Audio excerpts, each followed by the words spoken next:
Archimex login confirmed. Welcome to the Lodge. You've accessed the Lodgecast experience. Warning, warning. Dangerous spoilers ahead. Enjoy.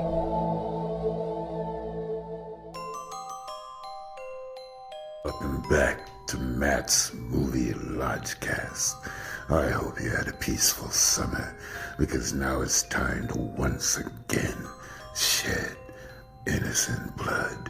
You are my next victim, Lodge Master. It was always you. Now gaze into the mirror and summon the Lodgecast.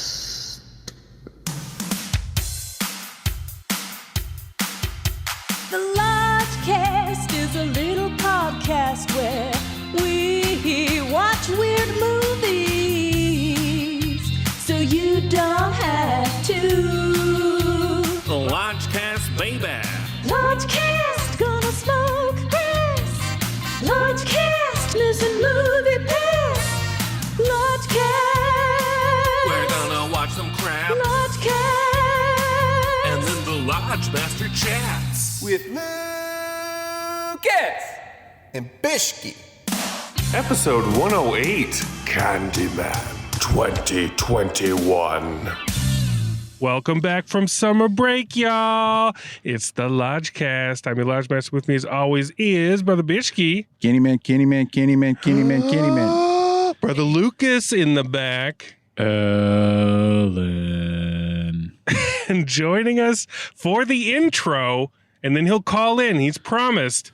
It's fan favorite, Brother Nate. Hey guys, be my victim. Be my victim tonight. We love you, Nate. Candyman has brought us back from our wet and wild summer vacay. Did you guys have a good time? Yep. The hot and smoky summer.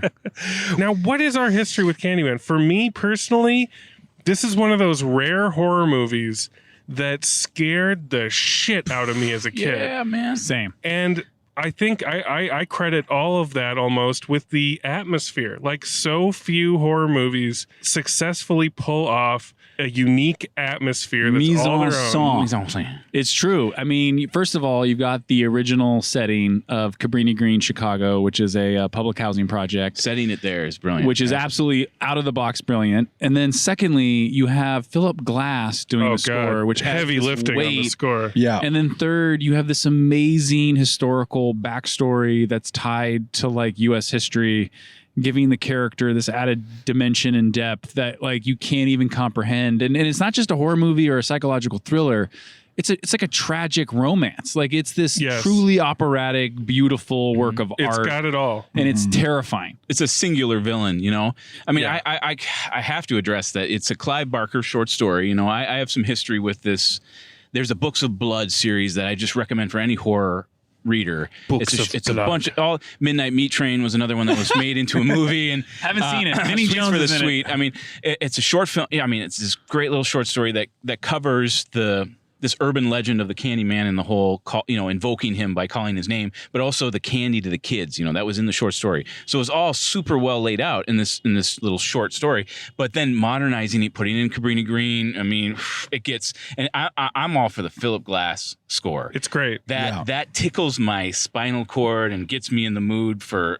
I mean, it's just like an instant horror classic character. And absolutely, with Tony Candyman. Todd, like Freddy Krueger and Robert Englund, and it's like this iconic character that he owns. That it is him. Like it's his voice, it's his demeanor, it's his je ne sais quoi.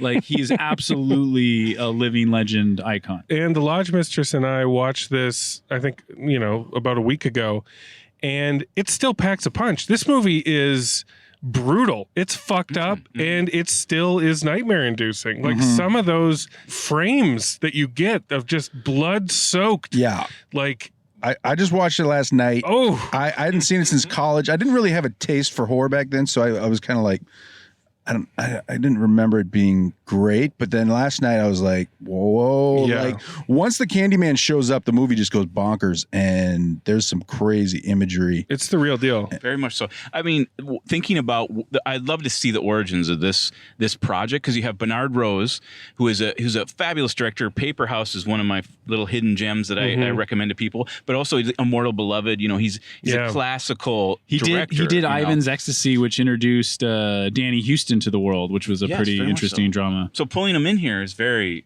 interesting. I think elevates the first film for sure. So what are we getting into tonight? Is this a sequel? Well, no, I thought we were getting a remake until I thought it was a remake. Until like I a read reboot. it. Like a Until reboot. Brother Bishke's blowing my mind, my brain. Yeah. We're actually getting Candyman 4 tonight. That's what you're saying. But we're actually technically getting Candyman 2. They're ignoring the sequels. I didn't know there was a third sequel, by the way, fam. Yeah. Day I of knew the there Dead. was Day of the Candyman. Dead, yeah. Farewell to the Flesh. Farewell to the Flesh. That screenwriter Bill Condon, who did Chicago, wrote and directed. Some pedigree there, yeah. But I did not know there was a third film that Tony Todd made with another lead actress, not nearly as prestigious as Virginia Donna Madsen. D'Errico, is that what? Donna D'Errico. That's Candyman Day of the Dead. So this one is ignoring those two, much like the Halloween, which is also called Halloween, ignores everything in between the first one and Halloween. Yeah, it's Halloween 2. So Candyman is a direct sequel to Candyman. Yes. God damn it. No Are you anything. reading the wikis, Dave? What are you doing? I read the top section of the wiki. Okay. And I won't spoil anything more, but we're going back to Chicago. That's all. Okay. All I know is Back that in Nia Cabrini Green. Costa is the first black woman director who has a #1 movie in Hell yeah, America. that's awesome. Yes. So it's a milestone. It's a breakthrough. It's amazing. Yeah, she's I'm like very 30 excited. years old. This is great. I've seen this trailer. I've seen the trailer A version and the trailer B version, or the teaser and the theatrical, numerous times Endless. on the big screen in the last 5 outings. So I am like ready for We this. are all teed up. We Yes. got a sweet tooth. We are ready for Candyman. Candyman, don't let us down. Got some candy right here. We're ready to get scared. We are ready. And Nate, we're going to lose you on the second half, but call in and let us know what you think. I will. Yeah, I'll do a he's final got work cap. in the morning. He's got work to do. Let's So see if this really pays off. being responsible adult tonight. We're so glad to be Nate. back. But thanks for coming out. We're Thank, back, y'all. thank you, brother Nate. Let's go into the world of the Candyman. Be our listeners. It's Candy Pirate, but yeah. Voice, one desire, fly to me.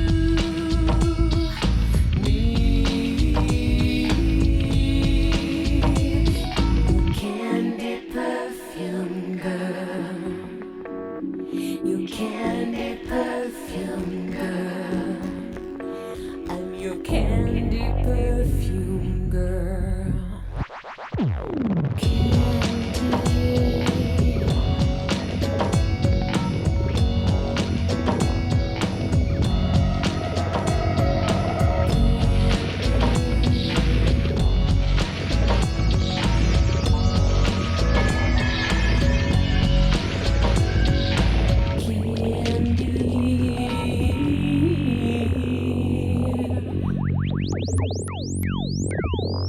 We have shed innocent blood and we've lost Nate. Rest easy, brother Nate. But we are still here. And before we get into it, What's that shot? All right, from Rotten Tomatoes. It's kind of a long one. I'm going to go as fast as I can. Go for it. For as long as residents can remember, the housing projects of Chicago's Cabrini Green neighborhood were terrorized by a word-of-mouth ghost story about a supernatural killer with a hook for a hand, easily summoned by those daring to repeat his name 5 times into a mirror. In present day, a decade after the last of the Cabrini towers were torn down, visual artist Anthony McCoy, Yawa Abdul Mateen II, HBO's Watchmen, Us, and his partner, gallery director Brianna Cartwright, Tiana Paris, If Beale Street Could Talk, The Photographed, move into a luxury loft condo in Cabrini, now gentrified beyond recognition and inhabited by upwardly mobile millennials. With Anthony's painting career on the brink of stalling, a chance encounter with a Cabrini Green old-timer, Coleman Domingo, HBO's Euphoria Assassination Nation, exposes Anthony to the tragically horrific nature of the true story behind Candyman. Anxious to maintain his status in the Chicago art world, Anthony begins to explore these macabre details in his studio as fresh grist for paintings. That's nice. Unknowingly opening a door to a complex past that unravels his own sanity and unleashes a terrifying wave of violence that puts him on a collision course with destiny. Period. Is that the longest schnapps we've ever had? That's in the top 5. It's in the definitely top 5. Yeah. Holy for sure. shit. Well, that does most of the plot heavy lifting for us. Yeah. So, okay, let's get into it. Let's roll up our sleeves and summon the Candyman. I'm going to say one thing. And say it 5 times. I'll say it 5 times. I love that this was in the art world. I think that's a great move. I think that's a cool setting and place for this kind of story. You get having gone to art school in Chicago, that tracks. It totally checks out. And it might be because we both went to art school in Chicago, and despite all the horrendous macabre goings-ons, it made me miss Chicago. I mean, I know it was supposed to be creepy, but I just wanted to go visit again. For the record, I went to school in Chicago in the early 2000s and lived for a year in Humboldt Park. And I would take the DV Division bus number 70 down Division to the Jewel Osco, which was like in Lincoln Park. Jewel Osco represent. But you had to go through Cabrini Green. And there was a few stops along the way. And I definitely witnessed some shit, and it was towards the end before they were, relocating people right before they tore it down, and it definitely felt haunted. And you were thinking of Candyman probably when you were driving through there. Of course, that's always the subtext and in your subconscious, but there's just also a lot of poverty and destitution and just frustrated, bus drivers having to, become social workers or just good citizens to help people in need on the bus or trying to get on the bus. But yeah, so I'm a big fan of the fact that it's still Chicago, it's still Cabrini Green, and you've got this artist who we can all probably relate to on some level. And I love this actor. I don't know if you guys have seen Watchmen on HBO, but it is fantastic, and he's a huge part of it. And I thought he was super compelling in this, and that was really what was keeping me on board with it throughout the runtime. Bishki, you're silent. Yeah, I was just in Chicago a couple weeks ago. Love Chicago. Love that it's back in Chicago. Yeah. I think they were shooting in what's remains of Cabrini Green. Seemed like it. It felt very authentic. I didn't smell a lot of green screen. I don't know a lot about the history of today, but it seemed like they were incorporating the real fact, which is it's been gentrified. The property that the towers used to be on have been torn down and built these high-rise condos for, upper middle class or wealthy individuals. Yeah. No, I was on the north side of Chicago living for 2 years in 2014, 2015. Whole Foods moved into my neighborhood. So yeah, I was gentrifying the Edgewater neighborhood. And good job, dude. I was an artist. No, I'm kidding. But anyway, you have the soul of an artist, brother. Yes. Yes. But anyway, so I'm glad I was back in Chicago and the art world, was kind of satirizing it. We got Jordan Peele as a writer. Yeah, we do. Which I think, factors in quite a bit. Because this is definitely kind of forefronting, the social issues, and also offbeat humor, some appropriate good laughs that he's underlining, where it's a little self-referential or a little tongue-in-cheek. For instance, a character opens a door to a creaky, spooky basement. Yes, and she's like, "Hell no, I'm not going down there." And the audience rejoiced. She just said, "Nope, thank you." And we forgot to mention at the outset that this was a discount night. Discount night. Discount night. And people pretty much filled in the theater. I was worried at first because there was not a lot of activity outside. It was desolate. The 16 steps. It was pretty desolate, but it filled in quite nicely. And people were, laughing when they should laugh, and they definitely reacted to that part. They came to play. Yeah, we had a good audience. But here's my issue. And hook it on me. It has to do hook me with it with what Bishki just mentioned, which is putting the social issues to the forefront.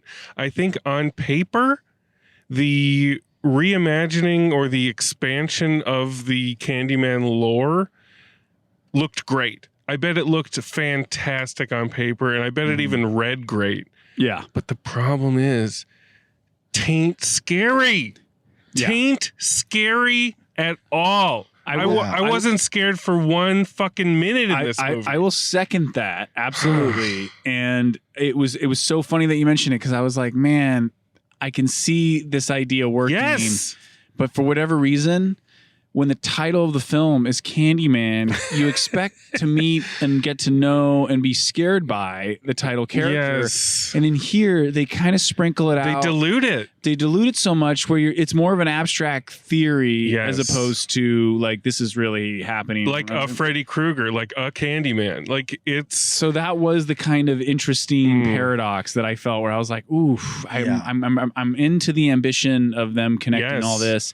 It's reaching for some interesting places, but you're right. At the end of the day, it felt to me more like a body horror, like Cronenberg film. Yeah. And Tony Todd, we knew, I knew he was going to be in it, but I saw him way down the credits list when I looked on IMDb, and I was like, the we get like a flash frame of the Tony utilization of The Tony Mandalorian Todd, Tony Todd. Yeah. in this is criminal. And let's save that. Let's save that. Let's save that. Sorry.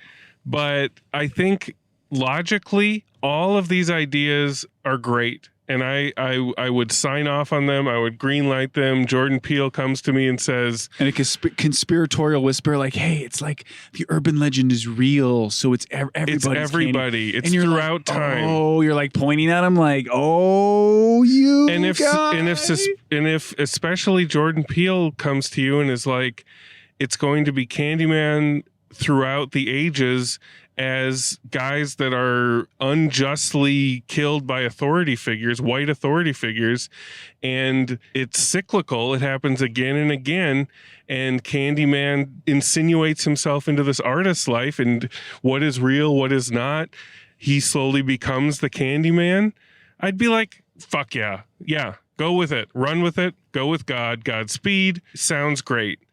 But in the execution, right away, the first Candyman you see is unjustly killed, and right away you're like, well, whose side am I on? Am I on Candyman's side? Maybe I am. Maybe I am. And that ruins the horror, you know? It was like you're not afraid of him. Well, it's just a little abrupt because, in the cold open and the prologue, it's the 1970s, Eka Brainy Green, and the audience's perception, this must be the title character crawling out of this wall. And you're like, who's this guy? And and is this our Candyman? This is the new, And then it doesn't, really pan out that way in the traditional sense. And it just kind of throws you. And then the motor never gets revving. You know what? It's interesting. It felt like the entire movie from start to finish was like a really long act one. Like, yes, I felt like there wasn't an act 2 or 3, but like it was just an extended act 1. Yeah, like they're setting up Candyman Kills, which is coming. And what was even odder was that it did even though it was kind of brief and moving at a steady clip, it felt like some scenes were missing. Where it would cut to his, like, for instance, he gets stung by a bee. And it's like a normal bee sting. And then like later that night, his girlfriend's like, oh, what happened to your hand? He's like, oh, I got stung by a bee. Then like the next scene, it's turned into this like psoriasis, lizard skin, like burn victim. It's a salad sting. And there's no, and there's no reaction or notice of it. Like the there's no, it's just like how much time has gone by. The metamorphosis of this sting throughout the movie is by far the scariest thing in the movie, which is a problem. But that's the body horror. When this bee sting on his hand just starts getting pussy and crusty and he starts picking at it. Oh, they're always picking at it. Why are you picking at it? I was punching Brother Nate. I was like punching him. I'm like, nothing good comes from picking at it. But Lucas, your Act 1 theory is amazing. That's what it is. Because I'm like, this movie hasn't gotten going yet. It hasn't gotten cooking yet.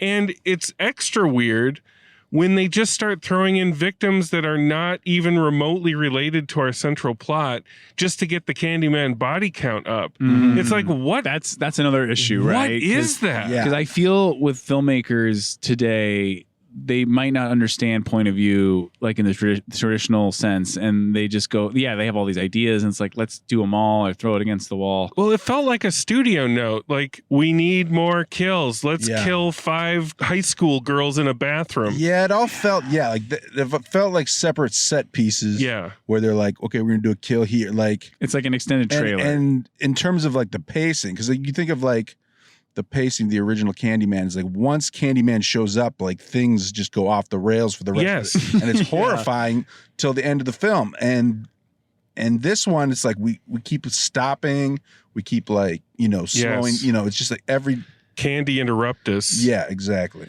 And also, the rules are kind of fucked up because you got people looking in window reflections.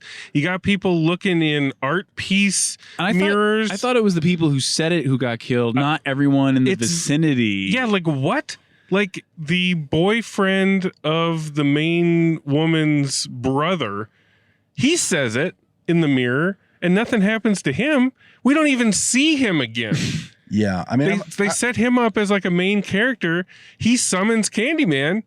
Nothing happens, but other people summon him. Candyman's there right on the spot. Yeah. He's there immediately.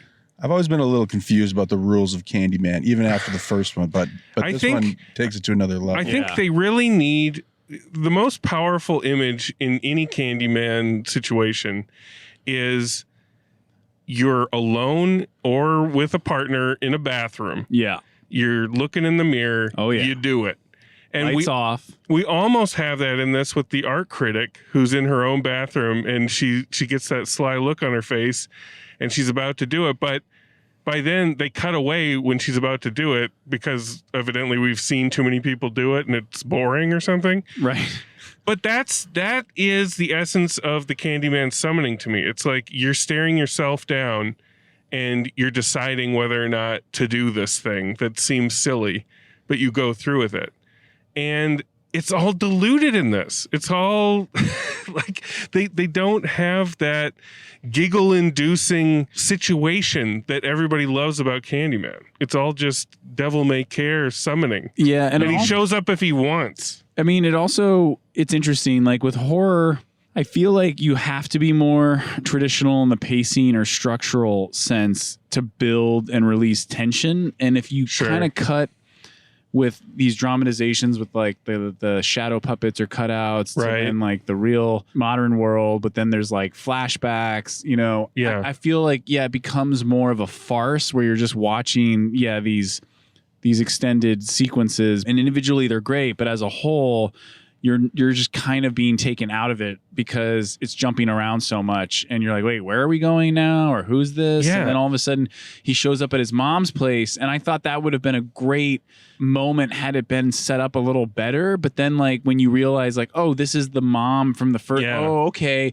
It wasn't like this hard hitting revelation. It was more like, I'm still not 100% sure it's right, but that's what I'm thinking it is, ? She has aged like fine wine. She looked amazing. It must be said. She was great. Another thing that this movie is missing, that coming hot off rewatching the first one, there's no romance.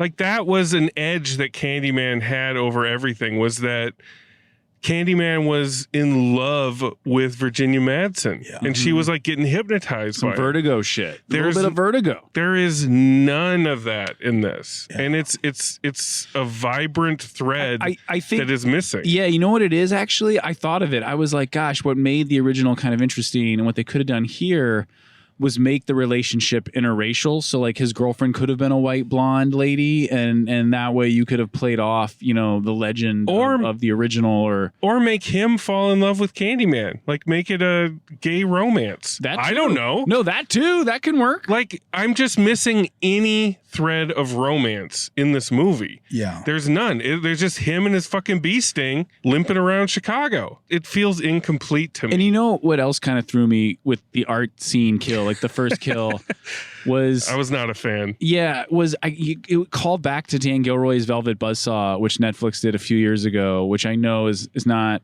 a great example, but it just felt like, oh, wow, it's kind of a riff on that. and it just seems sort of silly or something. It was all going for like a satire kind of thing, but the laughs weren't landing. And the acting among the art world crowd was not the strongest. Yeah, it was. It took a dip. It took a dip with that stuff. Yeah, and it just, I don't know, like Candyman was living completely in the reflection at that point, so he's invisible when he's attacking you, which I don't know. That doesn't photograph that well. I mean, it's definitely it's just not scary. And like, I don't know if it's the lighting or if Candyman's coat was too new. He just wasn't scary. And there's a part with the art critic in the bathroom where Candyman's kind of peeking around the corner, and it's funny. It's funny. And you don't want to laugh at Candyman. You want to be terrified. There was Candyman. one big inappropriate laugh that I couldn't help but let out when, after Anthony, the lead character, like leaves the art critic's apartment and she's like murdered, he goes to a dinner, right? And doesn't mention it. Doesn't mention where he's come from. There's like, you're not really sure if it really happened. Right. But then everyone at the dinner gets these like Amber Alerts on their phone saying that like the art critic killed. Murdered. Art critic Amber Alert. And it just cuts to him and he's like, I gotta go return some videotapes. There was some unfortunate laughter. You get too good of a look at Candyman as well, or at least the iteration of Candyman that is haunting this movie. You get clear looks at him, and there's not that moody lighting. Like, something just didn't feel right about the Candyman aspect of it. You're missing Tony Todd's voice. Let's talk about Tony Todd. Because at the end goes completely off the rails in my book, by the way, because, this artist gets involved with this laundromat proprietor who knows a little something about Candyman, and he loses his marbles and is trying to... That was another note I had. Is I think they missed the beat where he turns from good old kindly folksy laundry guy to crazy person. It just kind of happens off screen, and then they just cut to him acting crazy. We cut to him in this church, and I was just like, man, just like mental note for all directors out there. It's exciting for the audience to discover the emotional turn, the pivot. When you make that left turn into Crazyville, we want to see it happen in real time, because that is called a train wreck. You're witnessing a train wreck. Yeah. But if you just cut to it, it's like the train wreck already happened. You're like, look at this mess it made. And you're like, I wanted to see the impact, bro. Yeah, we don't want to just be rubberneckers looking at this train wreck after it happened. So the ending's off the rails, but all roads lead to our ostensible hero becoming Candyman, which he does, and he kills a bunch of cops, which is provocative, and then bees swarm his face, and you can't really see his face. And is this the salad dragon? Yeah. This is the salad dragon. The Salad Dragon. A scene in a movie that is so bizarre, baffling, or transcendent that it instantly justifies the price of admission. Or Reese Witherspoon's leafy transformation in A Wrinkle in Time. Oh, reluctant salad dragon. The bees clear out a little bit, and you see de-aged, like Digi Tony Todd. Yeah. He looks like somebody from like Rogue One, like when they digitized Carrie Fisher or something. And he's like, tell everyone about me.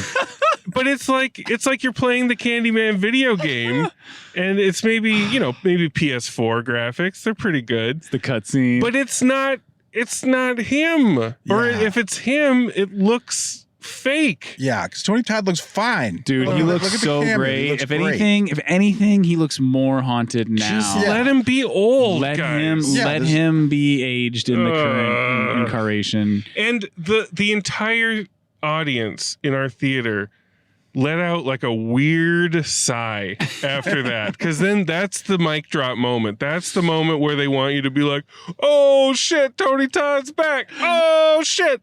And it was this just, I put my mask over my eyes at that point because I didn't want to even think about what I just seen. And that's not a good way to go out. Yeah. You know, a confused sigh is not a good way to end your movie when you really wanted to slam dunk it, you know? But that's the world we're living in. Why wasn't Tony Todd? I know they're trying to make it new and expand it and make it relevant, but either use Tony Todd or don't. But don't do that to him. No. Not like this. Not like this. No. Yeah, no. Bishki, were you scared at all in this film? No. Let's just go with them candy bones.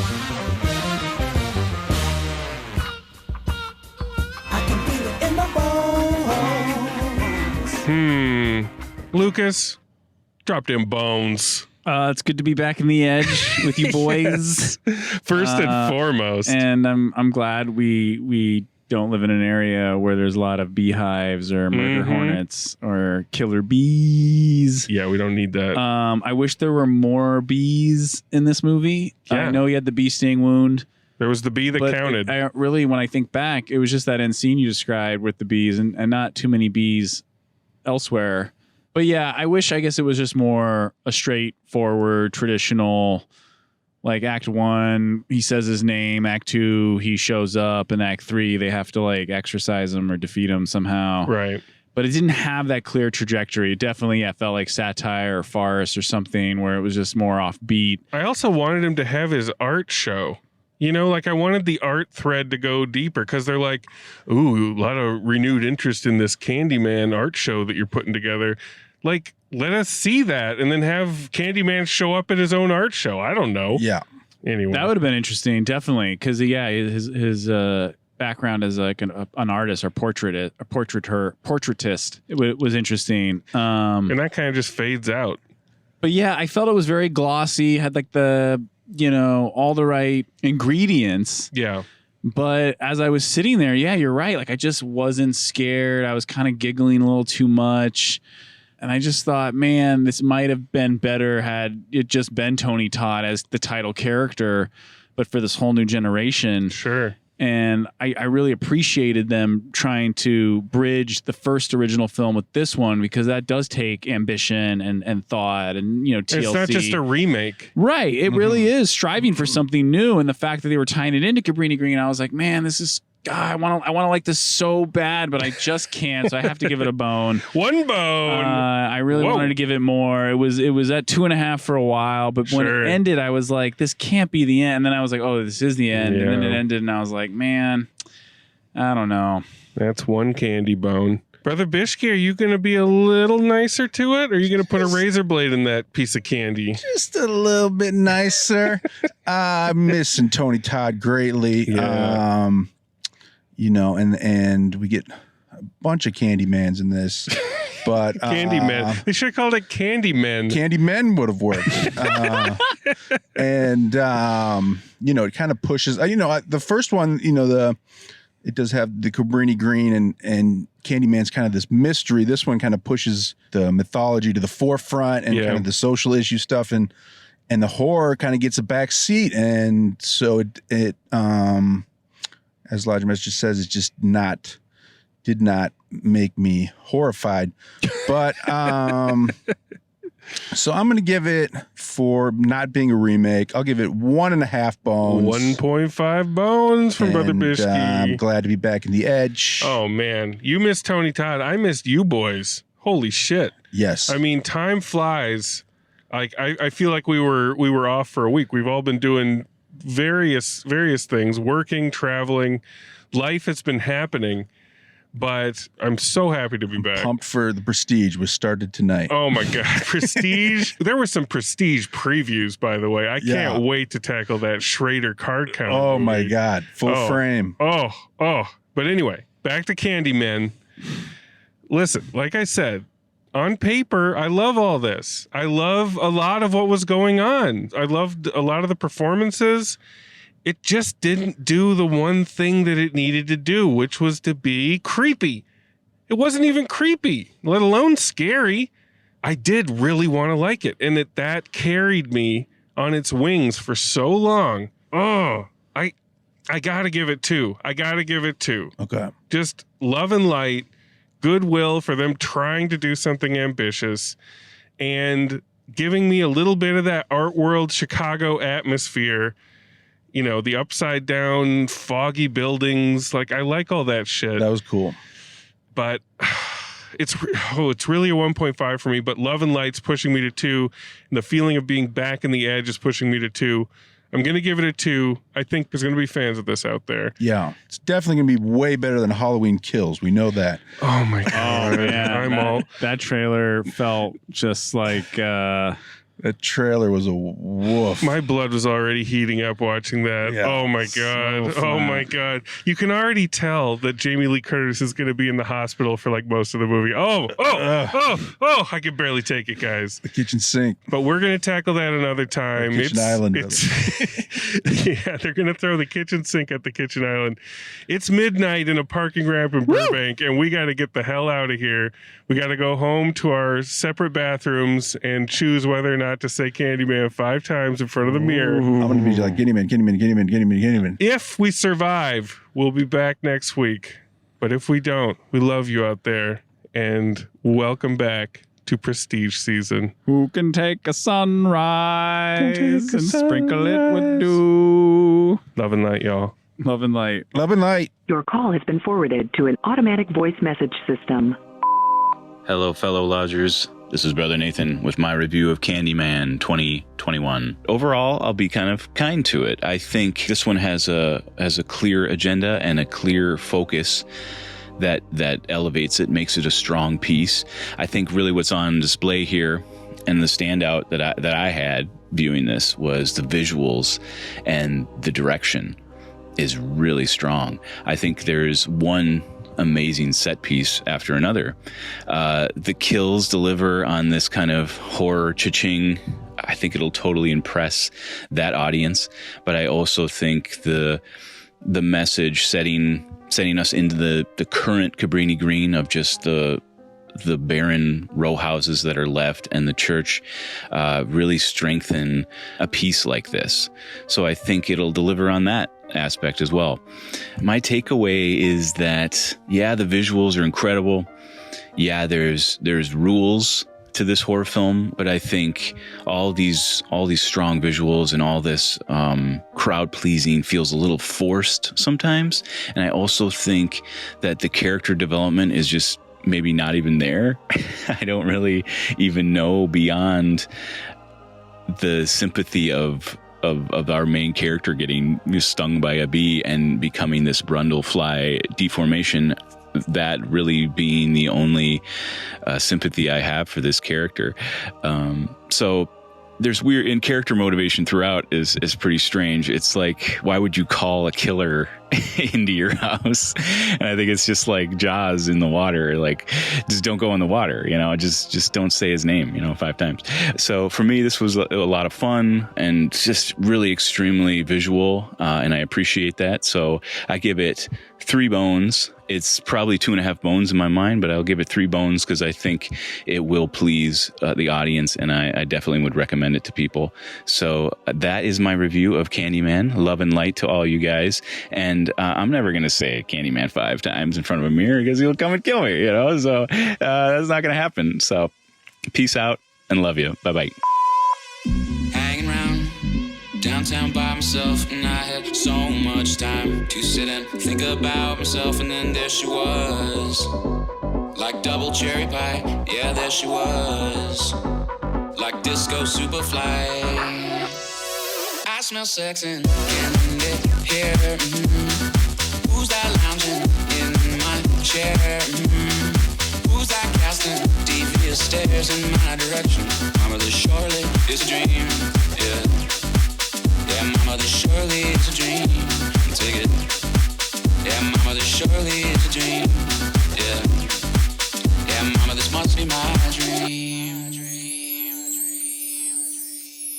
Disco, disco, disco, disco, disco, disco, disco. Take it. Disco, disco, disco, disco, disco, disco. Disco, disco, dig it. Disco, disco, disco, disco, disco, disco, disco, disco, dig it. Disco, disco, disco, disco, dig it. Disco, disco.